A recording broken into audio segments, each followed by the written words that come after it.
당신은 우리의 잘못된 것을 선하게 하시는 분입니다. 죄 가운데 태어난 사람도 훌륭하게 변화시키십니다. 욕망을 억누르고 갈증조차도 참을 수 있도록 새로운 성품을 주십니다. 당신은 사람의 하는 일에 따라서가 아니라 당신이 원하시는 대로 복 주십니다. 당신은 깊은 경륜의 방향을 바꾸십니다. 세상의 어지러운 형편도 바로 잡으십니다. 광기 섞인 영혼도 고쳐주십니다. 그러므로 그 누구도 인간에 의해서 변화된 것이 아니라 당신에 의해서 변화되었습니다. 아, 당신은 사람을 매력 있고 정절 있고 자비로운 사람으로 만드십니다. 전에 우리는 전염병이 걸려서 사람들에게 해가 되는 말을 하고 살았습니다. 그러나 이제는 당신의 좋은 말을 함으로써 평화를 만드는 말을 합니다. 영생은 볼 수도 없고 들을 수도 없는 것입니다. 그것은 생명의 샘이며 그 샘물의 천상의 흐름입니다. 그곳에서는 생명이 지혜이며 그 지혜로 말미암아 이제까지 존재하고 앞으로도 존재할 모든 피조물이 발생합니다. 당신 안에서는 죽음이 최고의 선입니다.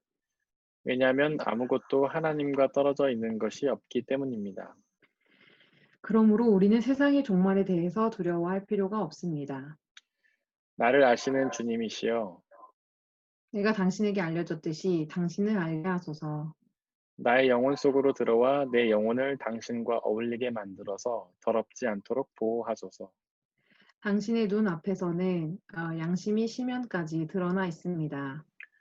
그러므로 내가 고백하지 않더라도 당신은 모르시는 것이 없습니다. 당신은 나로부터 숨을 수 있지만 나는 당신으로부터 숨을 수 없습니다. 나는 부패한 나를 미워합니다. 나에게는 당신만이 빛과 만족을 주십니다. 사랑과 희망을 주십니다. 나는 부끄러운 나를 버리고 당신만을 붙듭니다. 혹시 나에게 경건이 있더라도 그 경건은 제 공로가 아닙니다. 왜냐하면 당신이 나를 의롭게 하시고 축복하셨기 때문입니다. 내 마음속 깊은 곳에 계신 주님이시여, 당신은 나의 모든 과거의 죄를 덮어주셨습니다.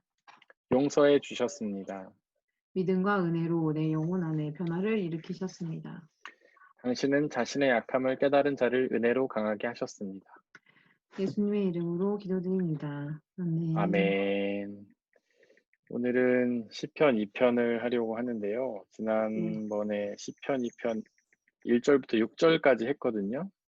그거 잠깐 네, 되짚고 7절 이후로 넘어가도록 하겠습니다. 핵심만 짚을게요. 그 네. 2절, 제가 시편 2편은 왕이 즉위식에서 불려진 노래라고 말씀드렸죠. 그러니까 왕을 세워지는 하라자매님 안녕하세요. 왕이 세워지는 그때에 불려졌던 찬양이라고 말씀을 드렸습니다. 그 2절에 보면은 여기 기름 부음을 받은 자라는 말씀이 나와 있죠. 2절에 네. 이것이 왕을 의미하는 말이에요. 근데 이제 성경에는 기름 부음을 받은 사람이 왕 말고도 다른 두 종류의 사람들이 나오는데 혹시 뭔지 아십니까? 예수님? 아, 저기 다윗. 사장. 예? 예? 맞아요. 제사장. 맞아요. 그 직업을 말하는 아, 거예요. 하나 더 제사장. 있습니다. 제사장하고 또 뭐 있죠? 선지자 아닌가? 예언자? 예언자. 예. 예언자랑 선지자는 같은 거예요. 사실 개역 개정판 성경에는 선지자라고 나와 있는데 저희가 보는 새 번역에는 예언자라고 나와 있어요. 이게 두 개가 같은 건데 이제 선지자라고 하면은 뭐 미리 안다는 그런 뜻이죠. 근데 이제 예언자 그럼 우리가 생각할 때도 뭔가 미래에 대해서 말하는 사람처럼 느껴지지만 성경에서 말하는 예언자는 미래를 보는 사람이 아니라 어떤 사람이죠? 말씀을 전하는 사람. 맞아요. 말씀을 전하는 사람이죠. 그러니까 성경에서 말하는 예언은 미래에 대한 말이 아니라 하나님 말씀 그 자체를 의미해요. 그 성경에서 예언이라고 하면 그냥 하나님의 말씀이라고 이해를 하면 됩니다. 그러니까 예언자는 미래에 대해 말하는 사람이 아니라 하나님 말씀을 전하는 사람이에요. 지금으로 말하면 설교자라고 할 수 있겠죠. 설교자. 살교자가 아니고 설교자. 그러니까 선지자라고 하면은 이게 오해가 되기 때문에 요즘에는 이제 새번역 성경은 선지자라고 하지 않고 예언자라고 번역하는 겁니다. 이렇게 왕, 제사장, 예언자 이 세 종류 직업의 사람들이 이제 기름 부음을 받아 세웠어요. 제사장은 뭐 하는 사람이죠? 예배를 인도하는 사람? 맞아요. 예배 인도자죠. 근데 지금 시대는 이 그러니까 제사장하고 예언자가 합쳐졌어요. 옛날엔 나눠져 있었어요. 예배 인도하는 사람하고 설교자가 따로 있었어요. 그래서 예배 인도자는 이제 당시에 예배는 제사였으니까 제사를 드렸죠. 근데 지금은 이 합쳐져서 제사장과 예언자가 하나의 직업입니다. 그게 바로 이제 저 같은 목사를 의미하는 것이죠.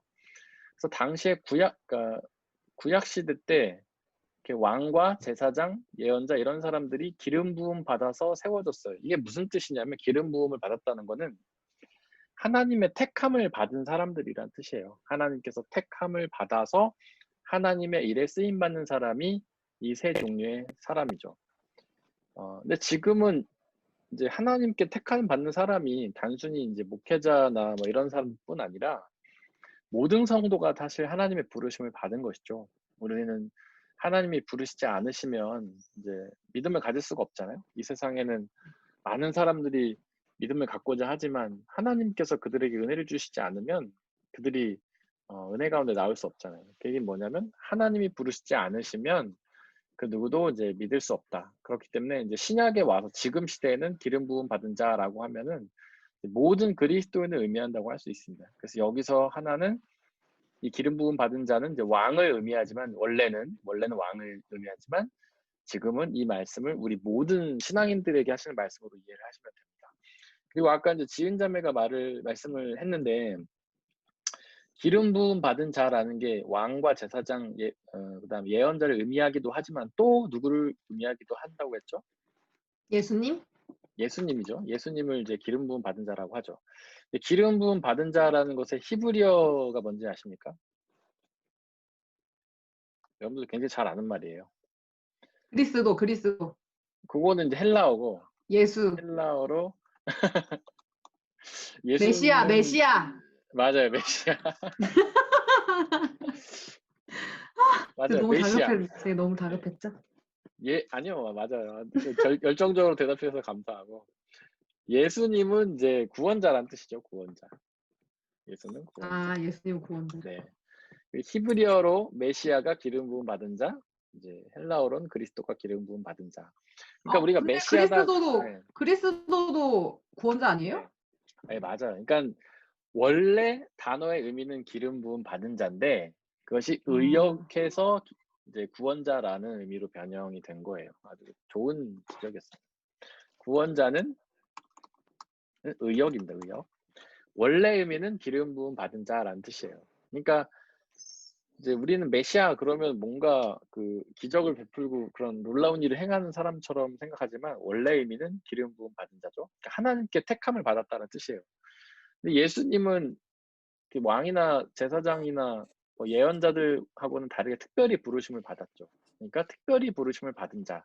그래서 뭐에 부르심을 받았냐면 바로 우리를 구원한 일에 부르심을 받았다라고 할 수 있는 것이죠. 게준타이트. 네. 장미야, 왜 얼굴이 안 보여? 마이크 켜져 있어요? 네, 마이크 켜져 있어요. 또 마이크 왜 꺼, 진짜. 우리 이 모임 혹시 민망하지 않으신 분들은 얼굴 보면서 하면 좋긴 좋을 것 장미야, 같아요. 얼굴 왜 안 해줘? 몇 명 안 되니까 저희가. 언니 잠깐만 기다려봐요. 어려우시면 안 보이셔도 네, 됩니다. 얼굴 정리해. 어려우시면 안 보이셔도 되고 가능하시면 보여주시면 더 좋겠습니다. 얼굴 보면서 하면 좋잖아요. 서로 정도 나눌 수 있고, 그죠? 네. 네. 그래서 하여튼 이 말씀에서 기름 부음 받은 자는 크게 두 가지 의미라고 생각하시면 돼요. 하나는 우리 예수님을 믿는 성도들, 또 하나는 바로 예수님을 의미한다. 원래는 이제 왕을 의미하는 거지만 그렇게 두 가지로도 우리가 이해할 수 있다. 이렇게 이해를 하시면 됩니다.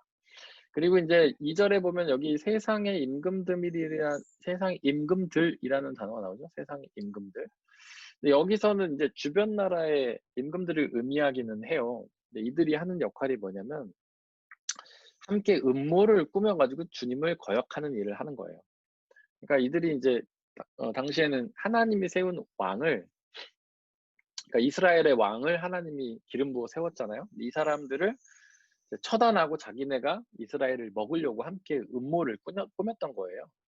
근데 결국 하나님이 세운 사람을 거역하려고, 그러니까 제껴놓고 자기가 왕이 되려고 하는 것은, 하나님이 세운 사람을 부인하려고 거부하려고 하는 것은 결국 그 하나님을 거부하는 것이기 때문에 그들의 음모를 주님을 거역하는 것이다. 이렇게 2절은 표현하고 있어요.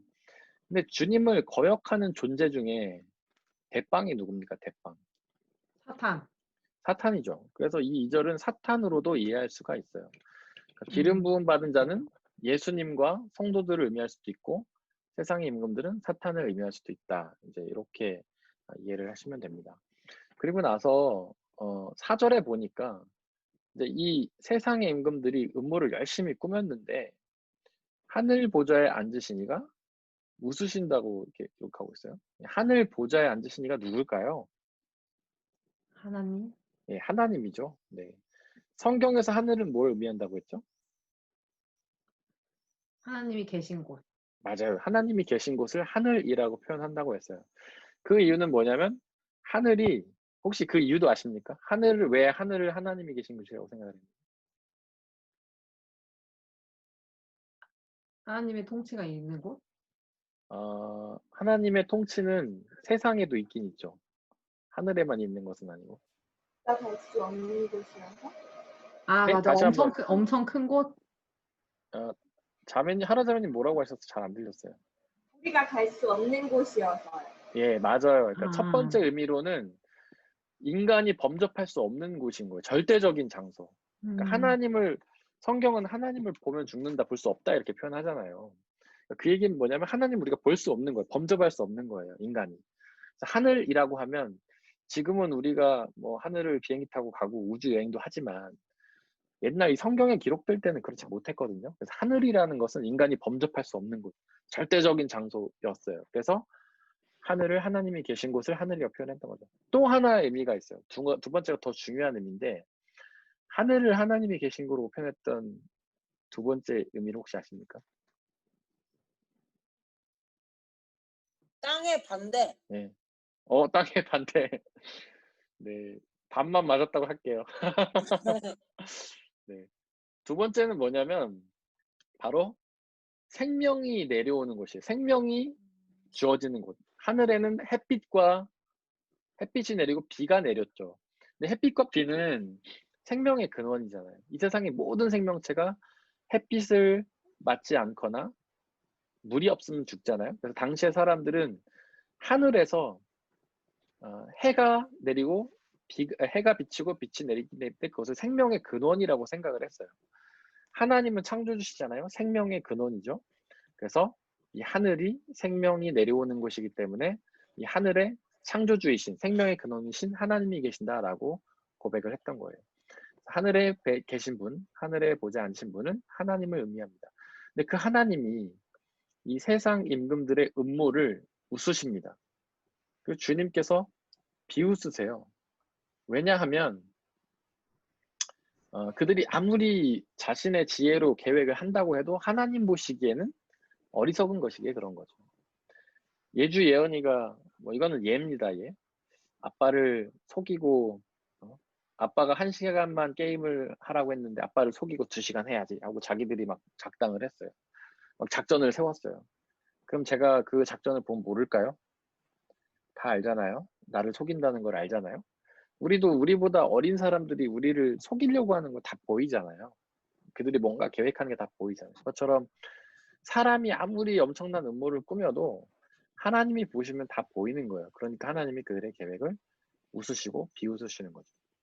그리고 오전에 보면 하나님께서 분을 내신다, 진노하신다 이렇게 표현을 하고 있는데 이 부분에 대해서 어떤 사람들은 어떻게 하나님은 사랑의 하나님이신데 분을 내시는가, 진노하시는가 이렇게 되묻는 사람도 있어요. 근데 제가 지난달에 설명을 드렸는데 혹시 기억이 나십니까?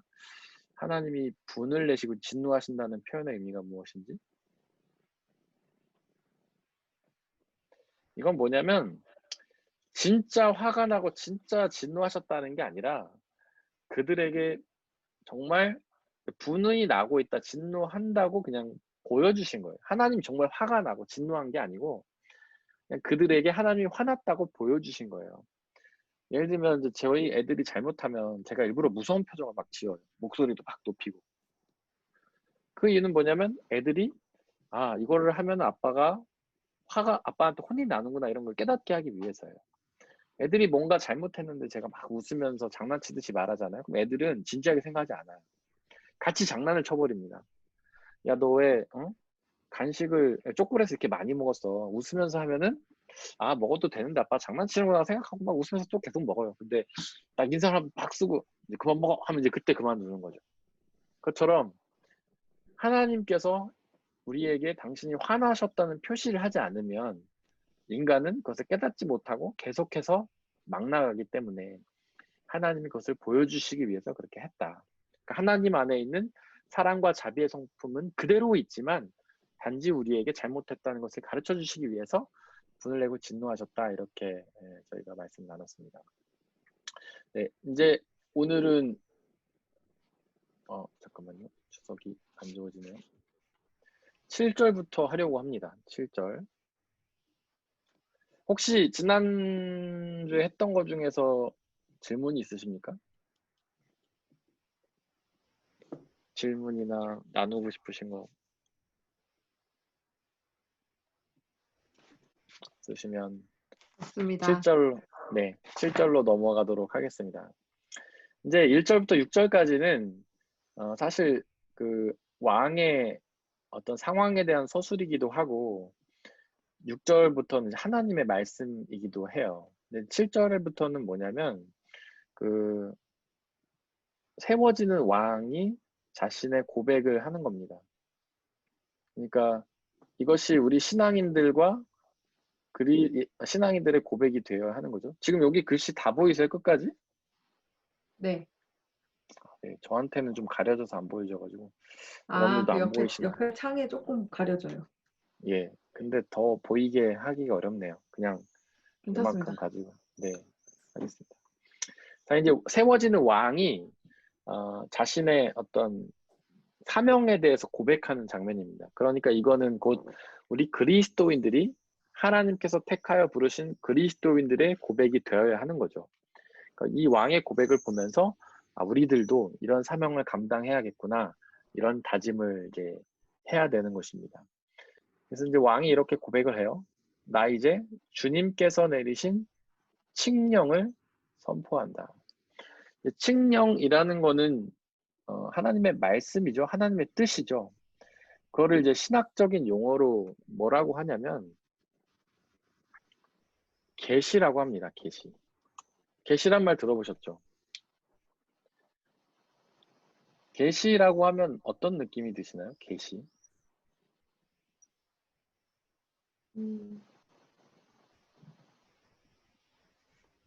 알림. 네, 뭔가 알려주는 거죠. 알려주는 거.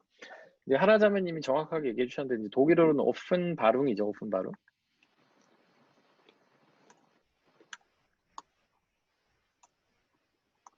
그러니까 가려져 있는 게 드러나는 거예요. 사실 하나님의 말씀은 우리가 신비라고 해요. 비밀이라고 해요. 하나님의 말씀은 가려져 있는 겁니다. 그 이유는 뭐냐면 하나님이 말씀을 안 하시는 부분도 있지만 하셔도 우리가 다 이해하지 못하기 때문에 하나님의 말씀은 언제나 이제 비밀로 존재하는 거예요. 근데 그것이 우리에게 드러나는 것을 계시라고 합니다. 근데 뭐 그 계시라는 단어도 굉장히 신비롭게 이해하는 사람들이 많죠. 영화에도 나오기도 하고 계시 그러면 뭔가 신비로운 그런 게 떠오르잖아요. 뭔가 어떤 천사나 귀신이나 이렇게 나타나가지고 어떤 사람에게 뭔가를 말해주는 거 이렇게만 생각하잖아요. 그래서 특히 그 이단의 종교에 있는 교주들은 내가 하나님께 계시를 받았어 막 이런 말 많이 하잖아요. 계시에 대한 이미지가 굉장히 안 좋은데 계시는요 비밀스러운 하나님의 말씀이 우리에게 전해졌다 이런 뜻이라고 할 수 있어요. 계시 감춰져 있던 하나님의 뜻이 우리에게 드러났다. 근데 계시가 우리에게 알려지는 방법은 여러 가지가 있습니다. 첫 번째 뭘까요? 하나님이 우리에게 당신의 말씀을 전하시는 방법이 뭐가 있을까요? 예언자를 통해서. 네, 예언자를 통해서. 예언자를 통해서인데, 근데 이제 엄밀히 말하자면 예언자라는 사람들은 사실 하나님의 감춰진 계시를 말하기도 하지만 주된 일은 이미 선포된 계시를 사람들에게 쉽게 설교하는 역할을 하는 거예요. 선포된 계시를 설교하는 게 예언자들의 역할입니다. 원래는요. 그래서 선포된 계시가 먼저예요. 예언자를 통해서 전해진다기보다는. 좀 어렵죠, 말씀이? 그러면 제가 설명 한번 일단 드려볼게요. 이거에 대해서는. 성경이라고 할 수 있어요. 성경. 성경 말씀. 일단 계시는 성경 말씀이에요. 하나님이 당신의 뜻을 우리에게 가르쳐 주시는 가장 명확한 방법은 바로 성경 말씀이에요. 어떤 신앙인들은 하나님한테 기도하죠. 정말 당신의 뜻을 저에게 보여주옵소서. 뭐 기도도 하고 금식도 하고 산에 가서 막 그렇게 하죠. 그래서 뭐 어떤 마음속이나 생각에 신비로운 생각이 들어오면 하나님께 계시를 받았다라고 표현하기도 하고 하나님께서 말씀하셨다 이렇게 표현하기도 하고 그렇게 하는데 사실 그것은 우리가 하나님의 계시라고 명확하게 말하기가 어려워요. 왜냐하면 하나님이 말씀하시는 경우도 있지만 사탄이 우리에게 자신의 생각을 전하는 경우도 있거든요. 그러니까 뭔가 기도하다가 머릿속에 딱 생각이 들었는데 그게 하나님의 말씀일 수도 있고 아닐 수도 있다는 거예요. 제가 전에도 몇 번 말씀드렸죠.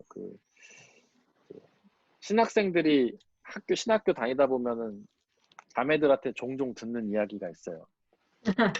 제 이야기 아닙니다. 다른 전도사님 이야기예요.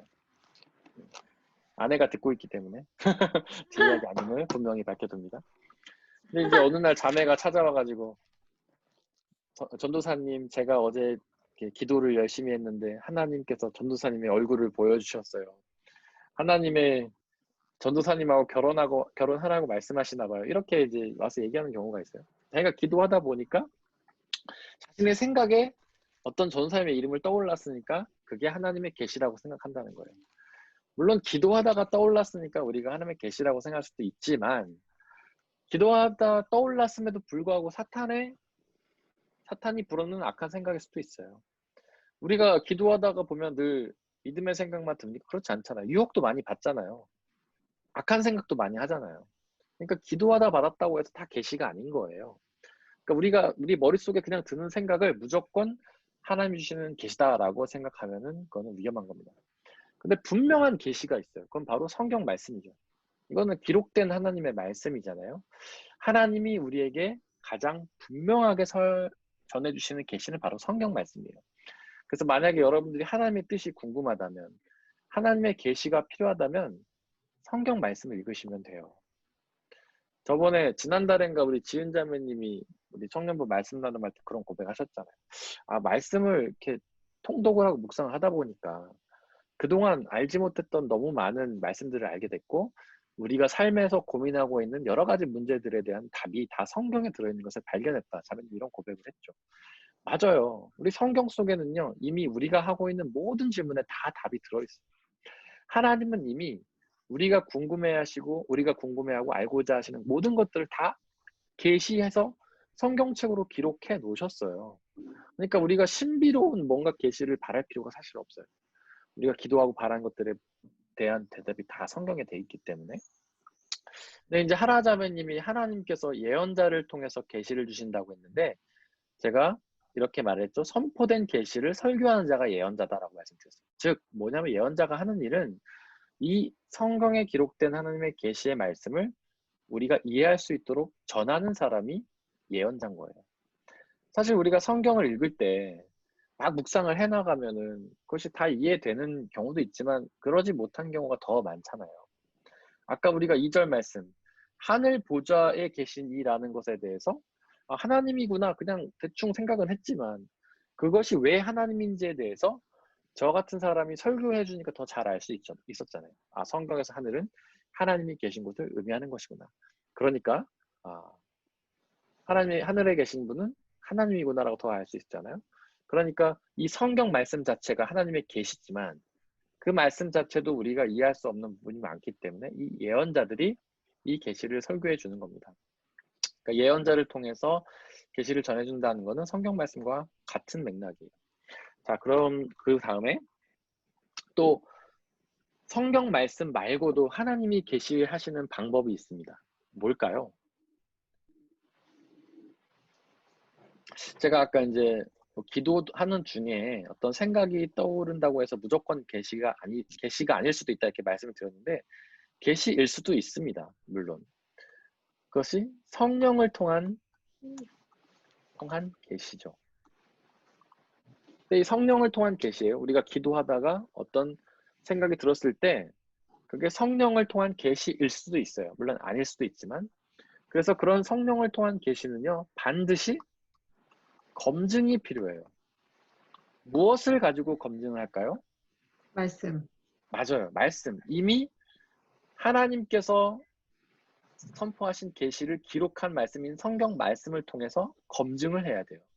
그러니까 성령을 통해서 우리가 어떤 생각이 들었을 때 성경 말씀에서 찾아보는 거예요. 있으면 이게 하나님이 나에게 주시는 성령 하나님이 나에게 주시는 하나님의 말씀이구나 이렇게 확신할 수가 있는 거죠. 그 전도사님을 찾아간 자매의 계시가 성령이 주시는 계시일까요? 아닐까요? 그럴 수도 있고 아닐 수도 있고. 그럴 수도 있고 아닐 수도 있는데 저는 그거는 검증이 불가능하다고 봅니다. 왜냐하면 성경에는 그런 말씀이 없잖아요. 성경에는 김모 전도사랑 결혼해 이런 말이 없잖아요. 그러니까 검증이 불가능하죠. 네. 그러니까 그런 거는 성령을 통한 계시일 수도 있고 아닐 수도 있지만 검증이 불가능하기 때문에 우리는 그거를 그냥 너무 확신하지 말고 자유롭게 내둬야 된다. 그리고 만약에 그것이 정말 성령의 계시라면 하나님의 뜻대로 이루어지시기를 기도하는 거죠. 성령님 저에게 준 계시가 하나님의 뜻이라면 당신의 뜻대로 이루어지세요.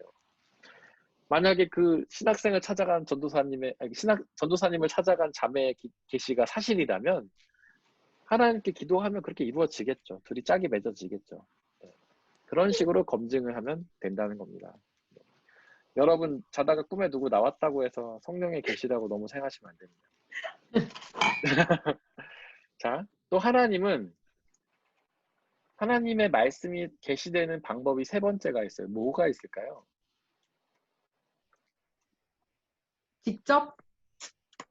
직접이요? 그거는 이제 성령을 통한 계시라고 할 수 있겠죠? 직접 계시. 하나님이 직접 해주시는 계시.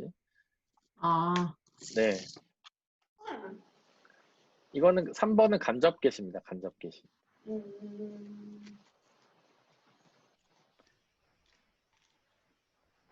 너무 어려운 질문이었나 봐요. 제가 말씀드릴게요. 자연을 통한 계시입니다.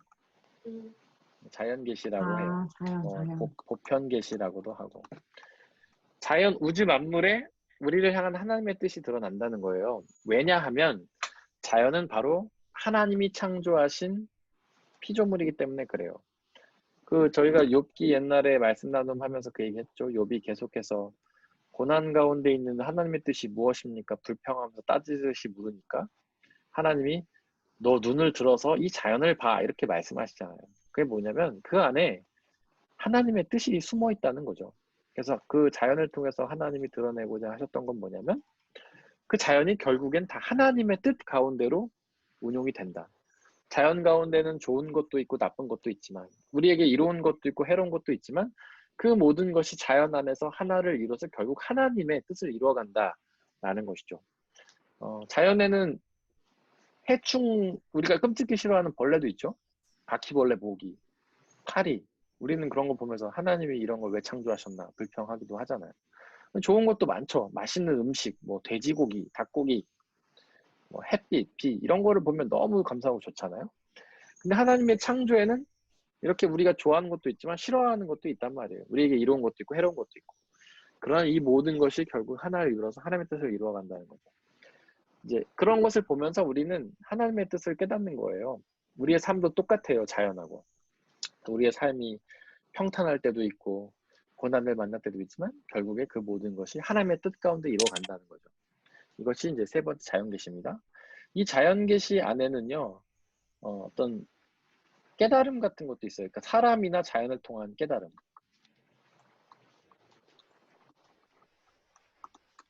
우리는 누군가와 대화를 나누다가 어떤 깨달음을 얻을 때가 있잖아요. 하나님의 뜻을 깨달을 때가 있잖아요. 뭐 저희가 이렇게 말씀 나눔을 하면서 하나님의 뜻을 나누면서 깨달은 경우도 있지만 그냥 옆 사람하고 이렇게 잡담하다가 그냥 일상적인 대화하다가도 하나님의 뜻을 깨닫기도 하고 그렇잖아요. 그런 것들이 자연 계시라고 할 수 있습니다. 그리고 네 번째 계시는요, 가장 중요한 계시인데 뭘까요? 가장 중요한 계시인데 이거는 특별 계시라고도 해요. 아, 네, 들어봤는데? 들어봤죠? 네. 네. 그거 뭘까요? 저거 네. 특별한 사람만 받는 거? 레마? 네. 특별 사도바울처럼? 레마는 개인적으로 주시는 말씀이고요.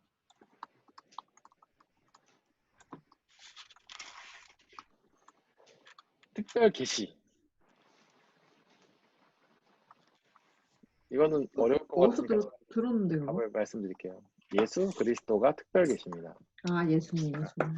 예수님이 우리에게 주시는 하나님의 계시예요. 하나님의 뜻이에요. 왜냐하면 하나님이 우리에게 가장 주고자 하시는 것은 바로 구원이잖아요. 생명이잖아요. 하나님은 맨 처음에 우리를 창조하셨죠. 그리고 우리와 함께 교제를 하고자 하셨어요. 그러나 사람이 죄를 지어서 하나님 나라에서 떠날 수밖에 없게 되었으니까 하나님이 우리에게 가장 원하시는 것이 사라져버린 거예요. 하나님은 우리를 창조하신 후에 우리를 사랑하시고 교제하기를 원하셨는데 죄를 지어서 집을 나가버렸어요. 그러면 하나님은 우리를 다시 집으로 들어오게 해야 되는 거죠. 하나님은 하나님 나라로 우리를 다시 들어오게 하셔야 되는 거예요. 그래서 우리에게 그 방법을 알려주셨어요. 그 하나님의 뜻을 알려주셨어요. 그게 바로 예수 그리스도예요. 예수 그리스도 중에 특별히 예수님의 죽으심과 부활입니다. 예수님의 죽으심으로 우리의 무엇이 이루어졌을까요? 구원. 죄사함. 맞아요. 죄사함이 이루어졌죠. 아, 죄사함. 네, 우리가 죄로 인해 하나님과 떨어질 수밖에 없었는데 예수님의 죽으심으로 우리의 죄가 사해졌어요. 부활로 인해 우리는 영원한 생명을 얻게 되었어요. 그래서 죽으심으로 죄를 용서받고 부활함으로 영원한 생명을 얻게 되어서 하나님 나라에 들어가게 되었어요. 그걸 우리가 구원이라고 하죠. 구원은 정확하게 말하면 하나님 나라에 들어가는 것이라고 할 수 있어요.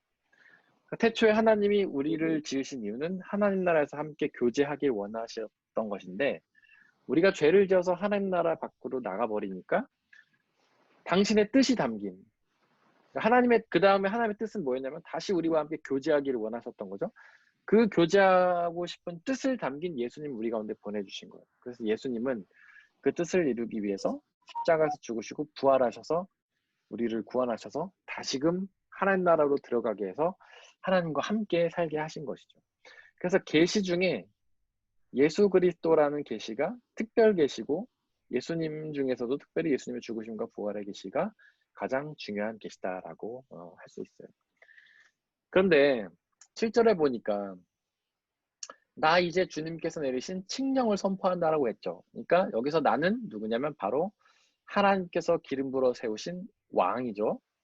그거를 지금으로 말하자면 바로 그리스도인이라고 할 수 있다고 제가 말씀드렸어요. 그러니까 기름 부어서 하나님께서 택하셔서 기름 부음을 세우시는 존재는 구약시대 때는 왕, 제사장, 예언자였지만 지금은 모든 그리스도인이라고 제가 말씀드렸죠. 그 모든 그리스도인들에게 주님께서 내리신 계시가 무엇이냐면 바로 이렇게 네 가지 계시인데 그 중에 가장 중요한 것이 바로 예수님의 죽으심과 부활의 계시라는 겁니다. 이것을 선포하는 것이 우리 그리스도인들의 사명인 거예요. 이것을 선포하는 것이 왕의 사명이기도 하고 우리 그리스도인들의 사명인 거예요. 우리는 이제 그리스도인으로서 주님의 뜻에 순종해야 되고 주님의 계명을 지켜야 된다 이런 말을 많이 하죠. 우리는 주님에 순종하기 위해서 주님의 뜻에 순종하기 위해서 하는 일이 주로 무엇입니까? 보통 교회 봉사라든지 헌금이라든지 주일 성수 이런 걸 떠올리죠. 그런데 가장 핵심적인 거는 바로 주님께서 내리신 칙령을 선포하는 거예요. 하나님이 우리에게 보여주신 계시를 선포하는 거예요. 하나님의 말씀, 성경 말씀을 선포하는 거예요. 그 다음에 성령을 통해서 우리에게 주시는, 물론 검증이 필요하긴 하지만 이 계시를 선포하는 거예요. 그리고 자연 속에 나타난 하나님의 뜻을 사람들에게 선포하는 거예요. 네 번째로는 예수 그리스도의 죽으심과 부활에 대해서 선포하는 거예요. 이 3번에 대해서 조금 더 보충을 설명드리자면, 자연에 대해서, 자연을 통해서 계시하신 하나님의 뜻을 이 세상 사람들에게 설명하는 건 지금 시대에 굉장히 중요합니다. 지금 세상 사람들이 예수님을 잘 믿지 못하는 가장 근원적인 이유가 뭐냐면, 어떤 자연과학과 성경이 너무 대립된다고 생각하기 때문이에요. 자연과학은 진화를 말하는데 교회는 진화를 거부하죠. 그 과학과 신학이 서로 거리가 너무 먼 것이라고 자꾸 주장을 해요. 그러나 그렇지 않습니다. 자연이 하나님이 창조하신 피조물임을 믿는 우리 신학은요, 과학과 거리가 있지 않아요. 과학과 함께 발걸음을 해 가야 되는 거예요. 제가 전에도 언제 한번 설명드린 적이 있지만, 여러분들 창조와 진화가 서로 대립되는 개념일까요? 어떻게 생각하세요? 왜 하나님이 창조하신 이 세계는 진화하면 안 되는 걸까요? 아니요, 진화해도 돼요. 진화하는 것도 네. 하나님 뜻 안에 있는 거잖아요. 그래요, 맞아요. 창조랑 진화는요, 서로 대립적인 개념이 아닙니다. 서로 상호 보완적인 개념이에요. 하나님이 창조하셨을 때는 창조를 했죠. 그 다음에는 진화라는 프로세스를 통해서 이 세상을 운용해 가시는 거예요. 물론 우리가 진화론을 거부하는 이유 중에 하나는, 그렇다면 과연 원숭이가 진화해서 사람이 됐다는 걸 우리가 받아들이기 어렵기 때문이잖아요. 근데 사실 진화론 안에서도 원숭이가 진화해서 사람이 되었다는 것을 100% 확신하지 못해요. 증거가 없어요. 그들도 그걸 추측할 뿐이에요. 그 추측하는 사람도 진화론자들 중에 일부에 불과해요. 원숭이가 사람이 됐다는 건 진화론의 핵심이 아니에요. 그냥 진화론 중에 주변의 변두리 이야기일 뿐이에요. 그거는 진화론자들도 사실 생각하지 않는 부분이에요. 그러니까 그거를 제껴두고, 그건 우리가 인정 못하지만 어떤 진화라는 프로세스, 우리가 진화라는 게 상황에 맞게 우리가 변화해 나간다는 거잖아요. 그거는 우리 삶이 지금 보여주고 있죠. 아시아 사람들은 얼굴이 노랗고 흑인들은 까맣고 백인들은 하얀 이유가 그들이 살아왔던 환경이 그랬던 거잖아요. 아프리카인들은 더운 데 살았기 때문에 더위를 피하기 위해 그랬던 것이고, 백인들은 지금 우리 유럽에 와서 살기니까 알잖아요. 햇볕이 별로 없는 데 살았기 때문에 햇볕을 많이 흡수하기 위해서 하얗게 된 것이고, 그게 환경에 적응해 나가는 거잖아요. 그리고 우리 한국 사람들이 원래 속눈썹이 되게 짧은데 요즘 태어난 아기들은 속눈썹이 길잖아요. 그런 게 왜 그러냐면 점점 한국의 그 환경이 더러워지니까 그 먼지를 막기 위해서 그렇게 된다고 하잖아요. 그렇게 환경에 적응해 나가는 과정이 진화거든요. 그래서 사실은 창조론과 진화론은 서로 대립되는 게 아닙니다. 서로 보완적인 거예요. 그 얘기는 나아가서 과학과 신학은 서로 대립되는 게 아니라 상호 보완적인 거라는 것이죠. 그래서 3번, 이 자연 계시 속에서 그러니까 자연 속에 하나님의 계시가 있다. 이 자연 속에 하나님의 뜻이 있다라고 설명하는 것은 우리 그리스도인들의 책임이기도 한 거예요. 그 사람들한테, 제가 처음 복음을 전하는 사람들한테 주로 하는 이야기가 있어요. 하나님이 계신 걸 믿냐? 그러면 안 믿는다고 하죠. 그러면 이 우주가 어떻게 창조됐다고 생각하냐? 그러면 그들은 그 앞에서 먹먹해져요, 답이. 그럼 우연히 창조됐다고 생각하냐? 그러니까 그렇게 물어보면 이제 과학이 그렇게 말한다고 하죠.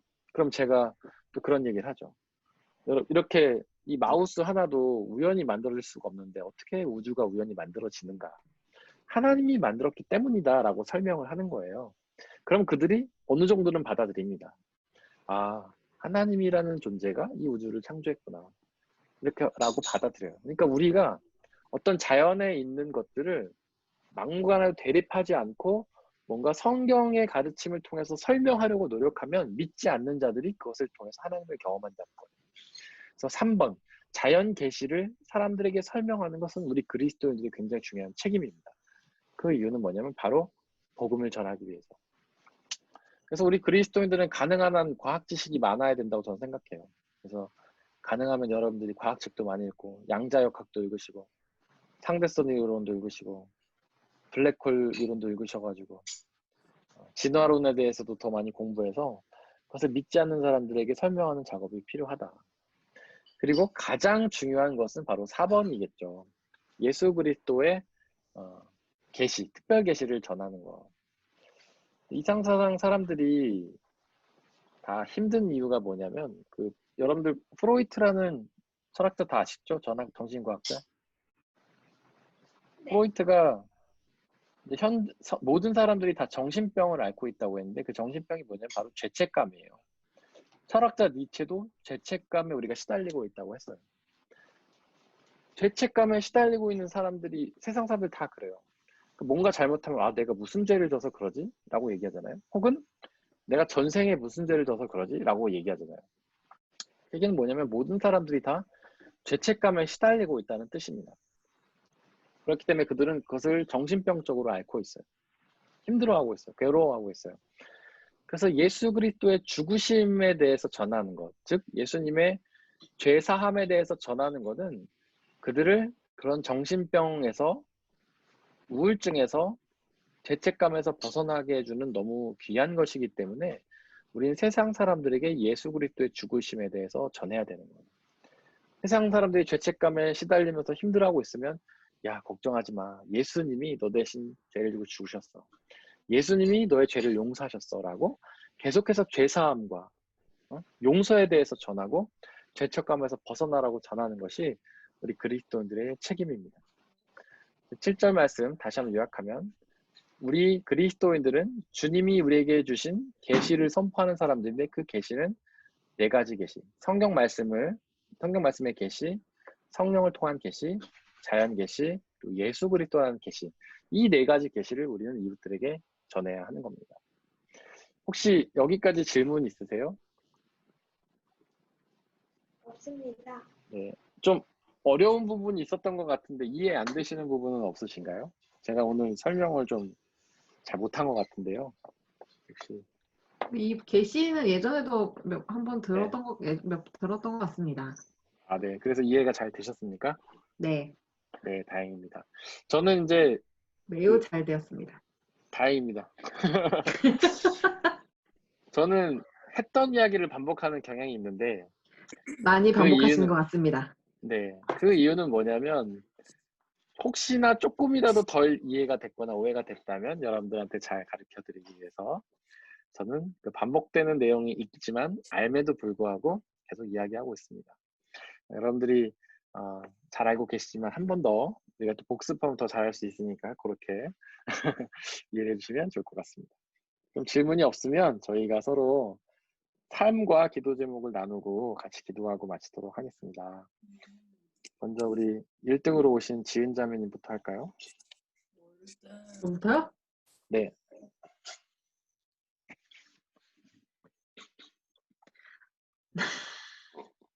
저의 삶은 네. 잘 살고 있습니다. 네. 감사하네요. 백창이 왜 웃어? 장미가 비웃습니다. 뭐 아니 근데 아시는 게 있어요. 제가 지난주에 이제 병원을 갔었어요. 갑상선 약이 다 떨어져가지고. 네. 그래서 갔는데 피 검사를 다시 했거든요. 네. 근데 어쨌든 네. 제가 이제 요새 올해 들어서 이제 엄청 건강식품과 이제 뭐 여러 가지 이제 좀 이렇게 어떤 보조해줄 수 있는 약을 좀 먹으면서 이제 네. 되게 노력을 많이 했어요. 근데 네. 어쨌든 수치상으로 정상 네. 범위 안에 들어왔습니다. 오, 갑상선이. 축하드립니다. 할렐루야. 네. 그래서 한 달 반 전부터 원래 제가 예를 들면 기본 그 50 마이크로그램을 먹고 있었는데 이게 좀 네. 오히려 그게 더 몸에 안 맞는 것 같아가지고 그냥 네. 이제 임의적으로 혼자서 어쨌든 그것을 반을 분질러가지고 25 마이크로그램 먹고 있었어요. 그게 훨씬 네. 더 이렇게 몸에 좀 괜찮은 것 같은 거예요. 너무 용량이 많았던 것 같은 거예요. 몸이 너무 힘들어가지고 보니까. 그래서 네. 그냥 그렇게 근데 괜찮은 것 같아서 그냥 그렇게 쭉 먹고 있었다가 병원을 갔는데 네. 어쨌든 그 수치상으로는 보니까 정상 범위 안에 들어왔고, 근데 선생님 말로는 어쨌든 계속 그 25 마이크로그램을 먹으라고 하시긴 하셨어요. 근데 네. 그래서 그걸 물어보진 않았어. 뭐 언제 끊을 수 있는 거냐 이거는 물어보진 않았지만 어쨌든 네. 저는 뭐 만족합니다. 아니, 아, 그래서 이제 몸도 확실히 많이 좋아진 것 같고, 네. 그리고 막 머리도 엄청 많이 빠졌었거든요. 옛날에 갑상선 그것 때는. 네. 진짜 제가 그냥 웅큼씩 막 빠졌어요. 근데 요새는 머리가 잘 덜 빠지는 거예요. 네. 진짜 느낄 정도로. 그래서 네.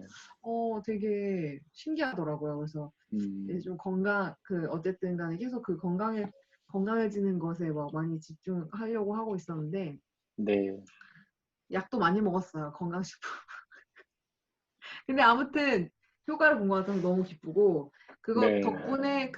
그래서 덕분에 어쨌든 좀 이렇게 우울감이라든지 이런 것도 많이 제가 좀 자유로워지고, 그리고 또 그런 것과 더불어서 뭐 날씨도 좋아지고, 그다음에 뭐 말씀 읽으면서 마음적으로도 많이 이렇게 힘이 생기고, 막 그런 게 되게 뭐랄까, 동시다발적으로 네. 왔던 것 같아요. 그 전에 힘듦은 또 동시다발적으로 힘들었다면 지금은 또 이렇게 동시다발적으로 뭐랄까 그런 이렇게 좀 이렇게 자유롭게 평안해지고 그런 부분들이 생기는 것 같아서 이제 한 번 더 그래 하나님 안에 다 때가 있다는 생각이 들었고 뭐 힘들건 기쁘건 항상 하나님 안에서 있으면 주님 앞에서 있으면 네.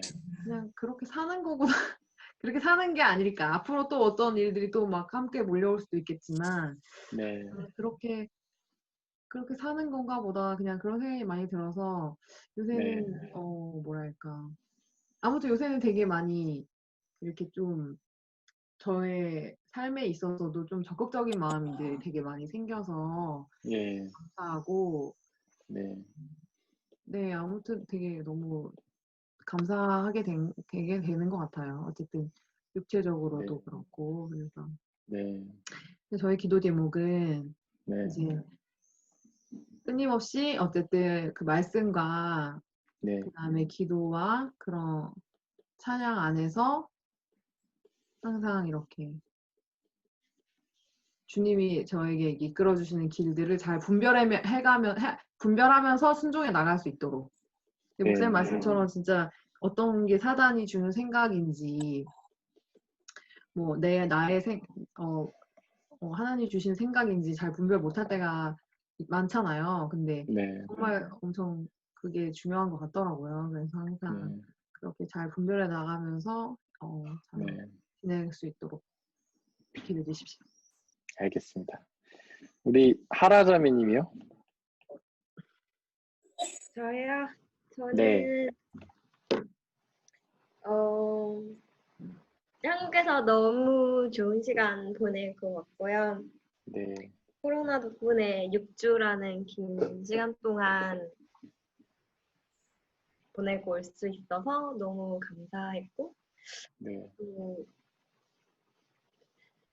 뭐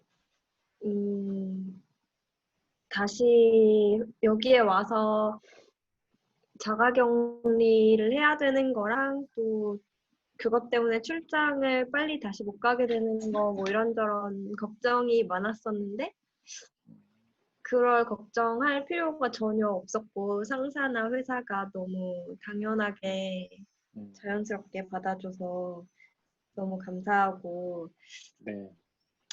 그래서 나는 기도만 하면 되는 건데 내가 왜 쓸데없이 걱정을 했나 싶기도 하고 그냥 네 하나님이랑 좀 더 친하고 좀 더 신뢰하고 살면 더 걱정 안 네. 하고 더 마음 편하게 살 수 있을 것 같아요. 네. 그래서 혹시 기도, 네. 네 그래서 기도 제목도 네.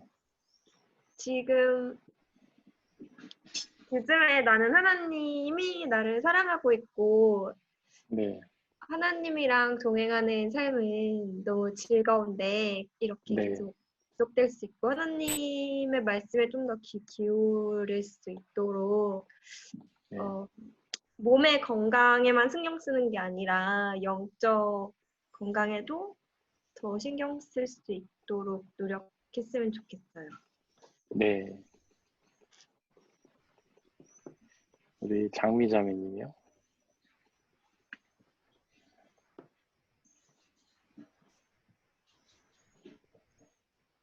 마이크 꺼져 있는 것 같은데 장미 아닌가? 안 꺼져. 아니, 아니. 장미자매님 삶과 기도를 나눠주면 감사하겠습니다. 안 들리세요? 아, 이제 들려요. 들려. 네. 잘 지내고 있어요. 네. 코피 났나요? 콧물이 자꾸 나가지고 이 비염 때문에 얘가 100을 못 되게 하네요. 한 98 정도 잘 지내고 있고 비염이 좀 힘들어요. 비염 아직도 있어? 그냥 안 없어지네요.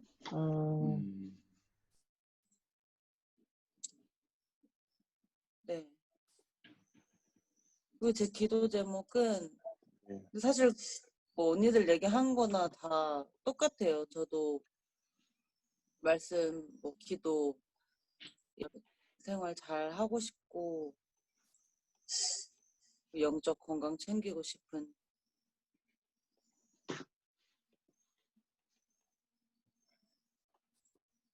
네. 이제 다 남으신 건가요? 네. 네. 저는 제가 이제 알레르기 저도 되게 심한데 비염도 있고 제가 저번에 검사해봤더니 뭐 꽃가루부터 해서 나무 종류, 진먼지 뭐 엄청 많은 종류의 알레르기가 저에게 있더라고요. 근데 이제 그게 문제가 아니었고 사실 알레르기 때문에 몸이 더워지면은 땀이 안 나고 그냥 약간 그냥 진이 빠지고 약간 현기증이 나는 증상이 있었어요. 제가 많이 더워지면. 제가 오늘 그랬어요.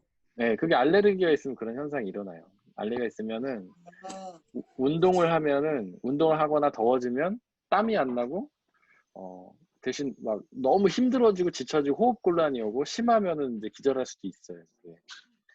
땀이 안 나니까 체온을 못 시켜서 쓰러질 수도 있거든요. 저도 그래가지고 그리고 나서 저도 이 지은자매님처럼 그러니까 최대한 몸에 안 좋은 거 안 먹고 카페인도 다 끊고 뭐 그게 이제 알레르기가 몸을 개선하지 않으면 나아지지 않는다고 해서 한 달 정도 저 거의 고기도 안 먹고 야채만 먹고 라면도 잘 안 먹고 그다음 카페인 다 끊고 설탕도 줄이고 막 그렇게 영양제. 근데 저는 영양제는 별로 안 먹었는데 그렇게 했거든요. 그러니까 요즘에 좀 땀이 나기 시작했어요. 땀이. 오, 다행이네요. 몸무게도 더 줄고 지금 한 64kg, 5kg 막 나갔는데. 근데 그 어느 때보다 몸이 건강해요. 컨디션 너무 좋고 지금은 좀 땀이 납니다. 그래가지고 너무 감사하고 기도를 되게 많이 했어요. 진짜. 왜냐하면 저번에 누구 이사 도와주러 갔는데 또 그런 현상이 나타나더라고요.